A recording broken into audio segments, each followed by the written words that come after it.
புரட்சி தலைவர் எம்ஜிஆர் அவர்களை பற்றி கந்தசாமி எம்எல்ஏ அவர்கள் கூறியதை தற்பொழுது காண்போம். காலம் வரும் காத்திருங்கள் என்று பசும்பொன்னார் கூறினார். அந்த பொற்காலம் புரட்சி தலைவர் எம்ஜிஆர் அவர்களின் ஆட்சி காலமாகும்.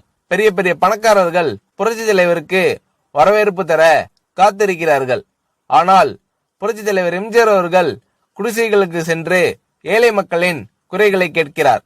மனித சேவையை மகேஸ்வரன் சேவையாக கருதுகிறார்.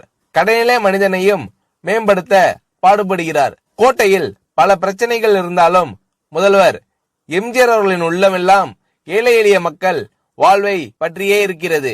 ஏழை எளிய மக்களை வாழ வைப்பது தர்மம் இல்லையா? 2.5 ஆண்டுகளுக்கு முன்பு நானும் பெரியசாமியும் சொன்ன சில கருத்துக்கள் புரட்சி தலைவர் எம்ஜிஆர் அவர்களின் காதில் விழுந்தன. உடனே பசும்பொன்னார் பிறந்த நாளை அரசு விழாவாக நடத்த உத்தரவிட்டார் எம்ஜிஆர் அவர்கள்.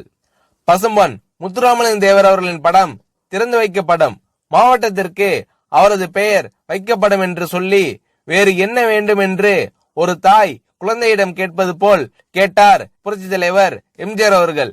பசும்பொன் முத்துராமலிங்க தேவர் அவர்கள் சொன்ன நல்ல காலம் புரட்சி தலைவர் எம்ஜிஆர் அவர்களை கொண்டு வந்திருக்கிறது.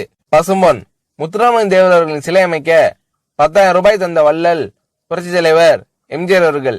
இதையெல்லாம் விளம்பரம் இல்லாமல் செய்தார் என்று புரட்சி தலைவர் எம்ஜிஆர் அவர்களை பற்றி கந்தசாமி எம்எல்ஏ அவர்கள் கூறுகிறார்.